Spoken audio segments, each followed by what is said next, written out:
जय हिंद दोस्तों, बहुत स्वागत है आप सभी का एक बार फिर से फोर्स MPPSC के इस यूट्यूब चैनल पर। और जो सीरीज़ हम लोगों की चल रही है जिसमें हम लोग इम्पॉर्टेंट डिस्कशन करते हैं कि तैयारी से जुड़ी हुई वे बातें जिनको हम लोग अक्सर ध्यान नहीं देते, और उसी में एक बहुत बेहतरीन और एक बहुत उपयोगी चीज़ मैं आप लोगों को बताने वाला हूँ, और वो है पढ़ने का विज्ञान। आप लोग बोलेंगे कि सर ये कौन सी वैज्ञानिकता हुई, या ये पढ़ने का विज्ञान क्या चीज़ होती है। तो आप ये समझिए कि पढ़ाई जो होती है ना, पढ़ाई ऐसा मान के चलो कि एक कला भी होती है और एक विज्ञान भी होती है। बहुत कम स्टूडेंट ऐसे देखे मैंने जो अपनी पढ़ाई को एंजॉय करते हो। ज़्यादातर स्टूडेंट्स के लिए पढ़ाई सिरदर्द का मामला होती है। जैसे पढ़ाई से मुक्ति मिलती है उनको लगता है जान छूटी। लेकिन क्या ऐसा नहीं होना चाहिए कि वो पढ़ाई हमारे लिए एक मनोरंजन बन जाए? क्या वो पढ़ाई ऐसी नहीं होना चाहिए कि जो हमारे लिए एक उबाऊ प्रोसीजर ना होकर के और एक ऐसा काम बन जाए जिसमें हम लोगों को आनंद मिले? क्योंकि आप लोग भी जानते हैं कि उसी काम में सफलता मिलती है जिसको इंसान क्या करता है, एंजॉय करता है, जिसको इंसान महसूस करता है और जिसके साथ में वो काफ़ी अच्छे से अपना समय, लंबा समय बिता सके। इसलिए यहाँ पर कुछ ऐसे सूत्र मैं आप लोगों को बताने की कोशिश करूँगा दोस्तों इस क्लास में, जिसके माध्यम से हम ये समझ सकते हैं कि पढ़ाई कैसे एक विज्ञान बन सकती है। आइए सबसे पहली बात करते हैं। तो सबसे पहले जो इम्पॉर्टेंट बात होती है वो है मनोवैज्ञानिक तैयारी। मनोवैज्ञानिक यानी हमारी जो साइकोलॉजिकल प्रिपरेशन है वो कितनी ज़्यादा स्ट्रॉन्ग होना ज़रूरी है। जब आप खास करके सिविल सेवा एग्ज़ाम की तैयारी कर रहे हो, सिविल सर्विस की पढ़ाई जब आप शुरू करते हो तो कुछ मामलों में ये पढ़ाई अलग होती है, दूसरी कॉलेज और स्कूल की एग्ज़ाम की जो पढ़ाई होती है उससे काफ़ी हद तक अलग होती है। और यहाँ पर आप लोगों को पढ़ाई करने से या शुरू करने से, तैयारी शुरू करने से पहले आपका उद्देश्य क्लियर होना चाहिए कि आप पढ़ क्यों रहे हो। यदि मान लो कि मैं आपको न्यूज़पेपर पकड़ा दूँ, या हो सकता है कि आप ट्रेन में सफ़र कर रहे हो और आप न्यूज़पेपर या कोई मैगज़ीन खरीद लो, कोई कॉमिक्स खरीद लो, तो आपने क्यों लिए वहाँ पे? क्योंकि आपको टाइम पास करना था, आप बोर नहीं होना चाह रहे थे, तो उसमें टाइम पास कर रहे हो। संडे को मैं पूरा पेपर पढ़ देता हूँ बैठे बैठे घर पे। क्यों? क्योंकि दूसरा कुछ काम ही नहीं है ना, टाइम स्पेंड करना, तो चलो पूरा पेपर पढ़ देता हूँ, उसमें विज्ञापन भी पढ़ देता हूँ पूरे। लेकिन यहाँ जब आपके पास में एक लक्ष्य होता है, यहाँ जब आपके पास में एक लिमिटेड समय होता है, और इस लिमिटेड समय के अंतर्गत आपको कुछ संसाधनों का उपयोग करना ज़रूरी होता है, कुछ संसाधन अपनाने आपको ज़रूरी होते हैं। और इसीलिए कह सकते हैं कि आपकी पढ़ाई का यहाँ उद्देश्य स्पष्ट होना चाहिए कि आप अगर आधा घंटा पढ़ रहे हो या 1 घंटा पढ़ रहे हो या 4 घंटे पढ़ रहे हो, तो आप क्यों पढ़ रहे हो, यह क्लियर होना बहुत ज़रूरी है ना। यदि इसके बाद में आप, जब मान लीजिए आपने 1 घंटे पढ़ाई की, तो 1 घंटे पढ़ाई करने के बाद में आप अपने आप से पूछो तो सही कभी कि मैंने 1 घंटा जो पढ़ा है, जिस टॉपिक को पढ़ा है, अगर उसमें से मुझे प्रश्न दे दिया जाए तो क्या मैं उसका उत्तर लिखने के काबिल हुआ? लोग घंटों में पढ़ाई करते हैं, और मैं इस बात का समर्थक हूँ कि पढ़ाई घंटों में नहीं होना चाहिए, गुणवत्ता में होना चाहिए। क्वांटिटी नहीं, क्वालिटी होना चाहिए आपकी पढ़ाई में। ठीक है कि 1 घंटा या 4 घंटे आप पढ़े हो, मान लीजिए कि कोई 4 घंटे पढ़ रहा है, तो जो टॉपिक पढ़ रहा है उसके पिछले वर्ष के प्रश्न पत्र को देखे वो, और फिर उसमें से अंदाज़ा लगाए कि जो मैंने 4 घंटे खर्च किए हैं इसकी तैयारी के लिए, क्या मैं किसी काबिल बना, क्या मैं उत्तर लिखने के काबिल बना? ये बहुत ज़्यादा ज़रूरी होता है दोस्तों। तो इस चीज़ पर आपको खास ध्यान देना चाहिए। और भी बातें हैं, देखिए काफ़ी इंपॉर्टेंट बातें हैं ये, जिसमें अगला जो यहाँ पर आपके सामने लिखा हुआ शांत और स्थिर मन, ये बहुत ज़्यादा ज़रूरी है ना। जब भी आप पढ़ाई करने बैठते हो तो आपका मन जो है, आपने देखा होगा कि जब कोई ठहरा हुआ पानी होता है ना, तो उसमें आपका अपना चेहरा दिख जाता है उसमें, और यदि आप उसमें कंकर मार के और फिर देखने की कोशिश करोगे तो लहरें इतनी होती हैं कि आप अपना चेहरा उसमें नहीं देख सकते।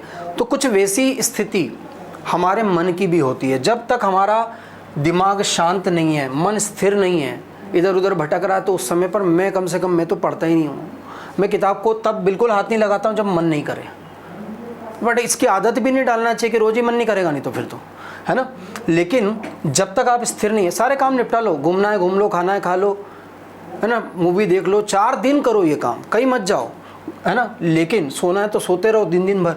सारे कामों से जब फ्री हो जाओ ना तो पढ़ना चाहिए।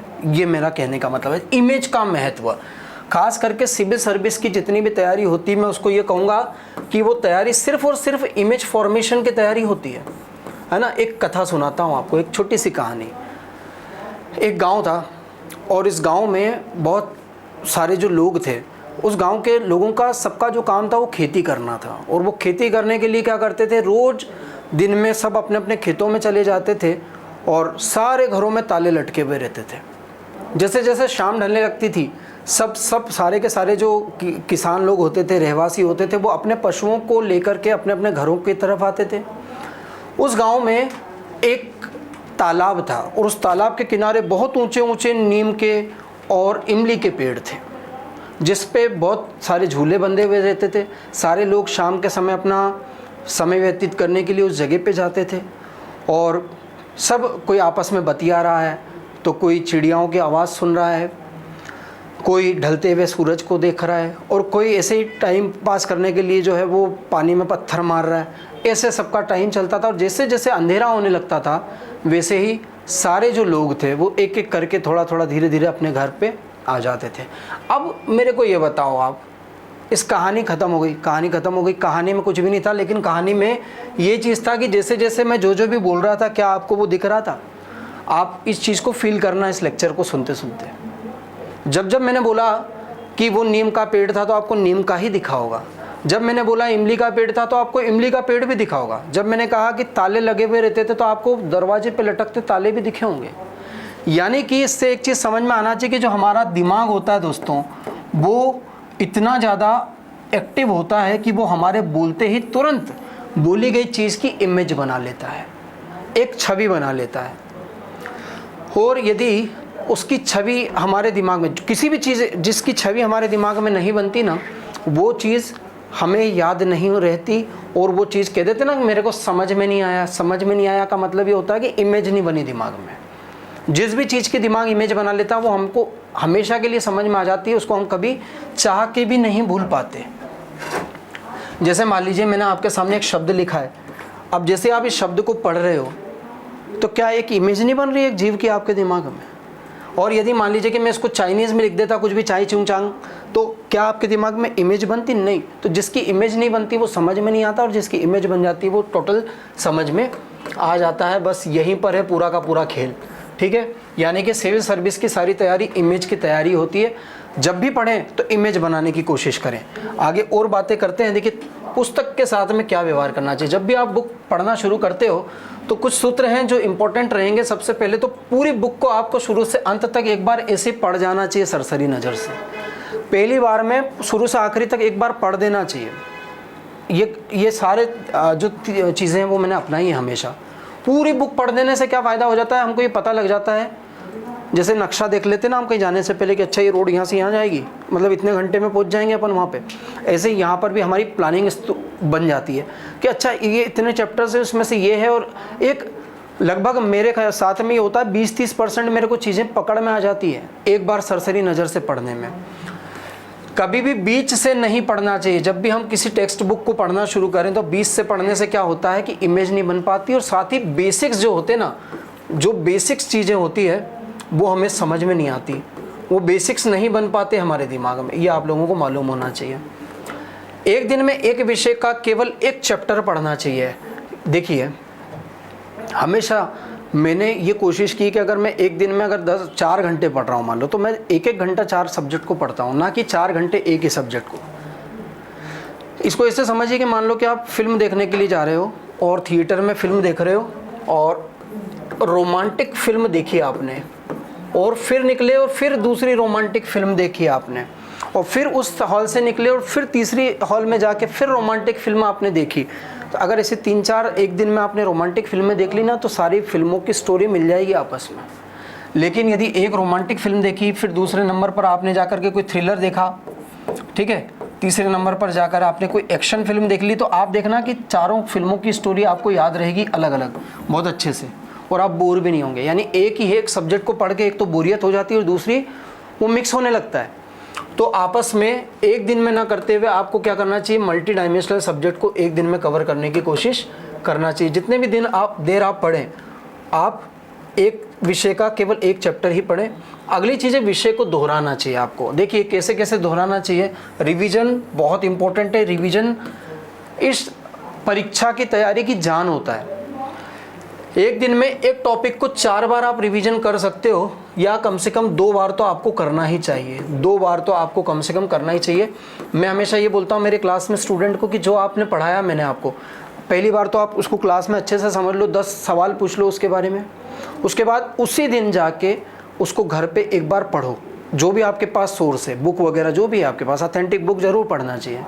और तीसरे नंबर पर जब आप क्लास में आते हो ना अगले दिन, उस अगले दिन आने के पहले उसको ऐसे से पलट के देख के सिर्फ आ जाया करो कि ये करवा दिया सर ने। इतने में भी आपका काम बहुत सारा आसान हो जाएगा। 24 घंटे के बाद उसको दोहराना चाहिए, क्योंकि 24 घंटे बाद थोड़ी थोड़ी जो पिक्चर है ना, लगभग 60% हम भूल जाते हैं, और यदि हमने उसको दोहरा दिया फिर से तो वो फिर से हमें याद आ जाएगा। एक सप्ताह के बाद उसको फिर से दोहरा देना चाहिए, है ना, यानी संडे को एक बार क्विक रिवीजन जरूर होना चाहिए, और एक मंथ में फिर उसका एक बार रिवीजन होना चाहिए। तभी आपके उत्तरों में वो सारे, क्योंकि देखिए आपके उत्तर कैसे होना चाहिए, तथ्यात्मक होना चाहिए। और तथ्यों को याद रखने के लिए, क्योंकि बातें तो आप भाषा तो मन से बना सकते हो, लेकिन फैक्ट नहीं बना सकते मन से, फैक्ट तो ऑथेंटिक होना चाहिए। अगर मान लीजिए कि मैं बोल रहा हूँ कि जो निर्धनता सूचकांक में भारत का वर्तमान में क्या स्थान है, और अगर उस तथ्य को मैं यूज़ कर रहा हूँ किसी उत्तर में, तो मेरे को ऑथेंटिक चाहिएगा ना आंकड़ा। इसलिए रिवीजन का बहुत ज़्यादा महत्व होता है दोस्तों, ये चीज़ आपको भली भांति समझना चाहिए। तो ये चीज़ हम लोग बात कर चुके। आगे देखिए बेसिक्स क्या होते हैं। बेसिक्स बहुत इंपॉर्टेंट है। अभी थोड़ी देर पहले भी मैंने कहा था बेसिक्स। असल में बेसिक्स वो चीज़ होती है जो हम 12वीं तक पढ़ जाते हैं। जो 12वीं तक हम लोगों ने पढ़ा है या 10वीं तक जो हम लोगों ने पढ़ा, वो सब बेसिक्स ही थे। आगे हमारी हायर एजुकेशन में हम उसके ऊपर की चीज़ें पढ़ते हैं। और कोई भी जो बुक होती है ना, उसमें शुरुआत के जो चैप्टर्स होते हैं, जो लेसन्स होते हैं, वो बुक, उन बुक्स के वो लेसन वो सब्जेक्ट का बेस होते हैं। यानी यहाँ लिखा मैंने कि शुरुआत के जो 2-3 अध्याय होते हैं उन पर विशेष ध्यान आप लोगों को देना चाहिए, यानी कि उनको विशेष रूप से आपको पढ़ना चाहिए, क्योंकि वही उनका बेसिक होता है। जैसे बात करूँ पॉलिटी की, तो अगर जिसको संविधान की उद्देशिका समझ में नहीं आती जो शुरू में दी गई है, तो फिर वो संविधान कैसे समझेगा। यदि हम बात करें इकोनॉमी की, तो जिसको मांग का नियम नहीं आता वो इकोनॉमी कभी नहीं समझ सकता। ऐसे होता है। जिसको हिस्ट्री की बात करें, जिसको प्राचीन काल समझ में आएगा उसी को आगे के चैप्टर समझ में आएंगे। तो बेसिक्स पर ध्यान देने के लिए शुरू के 2-3 अध्याय पर ध्यान देना चाहिए। विषय के स्रोत और चरित्र को समझना आपको काफ़ी ज़रूरी है। उसका सोर्स क्या है और उसका चरित्र क्या है, यानी कि ये जो टॉपिक है ये कहाँ से आया है। मान लीजिए कि मैं बात कर रहा हूँ लोक प्रशासन में, और मैं लोक प्रशासन में बात कर रहा हूँ, मान लीजिए उदाहरण के लिए धर्म और राजनीति, मान लीजिए इस टॉपिक पर हम तैयारी कर रहे हैं, तो आप इसको देखेंगे कि इसका सोर्स तो हमारे प्राचीन समय से चले आ रहा है। अपने पुराने सीरियल्स वगैरह में देखा होगा कि कोई राजा के पास में एक गुरु जरूर होते थे जो उसका मार्गदर्शन करते थे। यानी इसकी शुरुआत कहाँ से हुई इस चीज़ की, उसका चरित्र समझना इंपॉर्टेंट है। और विषय के विकास क्रम को जानना चाहिए आपको कि कैसे ये यहाँ तक पहुँचा है। ये जो टॉपिक हम पढ़ रहे हैं, ये इसकी पृष्ठभूमि क्या रही है, इसको भी जानना चाहिए। ये भी काफ़ी महत्वपूर्ण होता है दोस्तों। विषयों के व्यवहार से जोड़कर देखना चाहिए, व्यवहार पक्ष से जोड़कर देखना चाहिए। और ये तो मैंने हमेशा कहा है, जैसे पॉलिटी, इकोनॉमी, जितने भी जीएस के सब्जेक्ट हैं ना, वो प्रैक्टिकल होते हैं, केवल किताबी नहीं होकर के बहुत प्रैक्टिकल होते हैं वो। तो उनको हमें जीना चाहिए। अगर मान लीजिए कि मैं आपको बताऊं कि राष्ट्रपति चुनाव, जैसे राष्ट्रपति चुनाव के बारे में मैं पढ़ा रहा था, और अभी अभी आपने देखा होगा कि कुछ समय पहले राष्ट्रपति का चुनाव हुआ है। तो जो किताब में लिखा हुआ यदि आप उसको होते हुए देखोगे तो फिर आप बताइए कि क्या समझना बाकी रह जाएगा। अगला है एक विषय को अन्य विषयों से संबद्ध करके पढ़ना चाहिए, यानी कि यहाँ पर एक स्टूडेंट को मल्टी डायमेंशनल अप्रोच अपनानी चाहिए। इसको मैं कहता हूँ MDA, यानी मल्टी डायमेंशनल अप्रोच।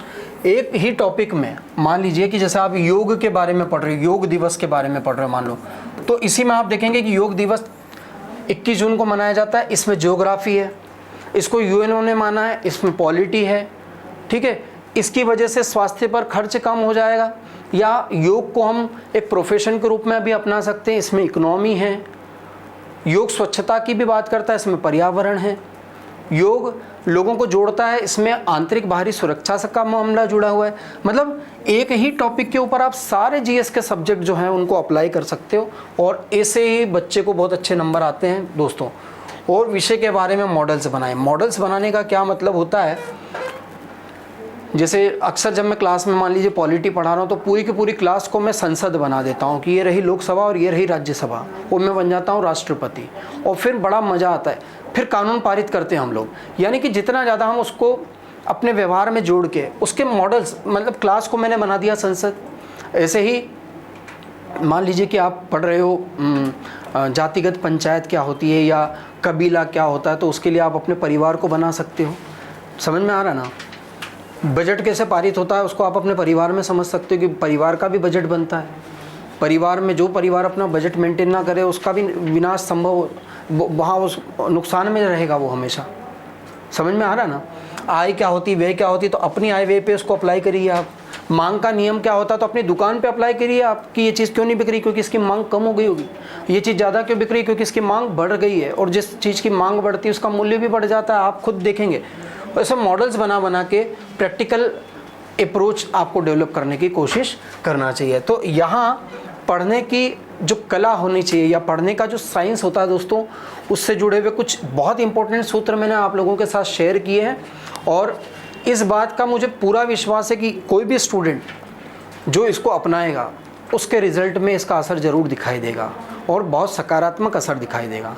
तो ऐसे ही और वीडियोस के लिए आप लोग जुड़े रहें फोर्स MPPSC के साथ दोस्तों, और लगातार ऐसे वीडियोस को लाइक और शेयर ज़रूर करें, अपने ज़रूरतमंद साथियों तक इनको पहुंचाने में मदद करें। जय हिंद।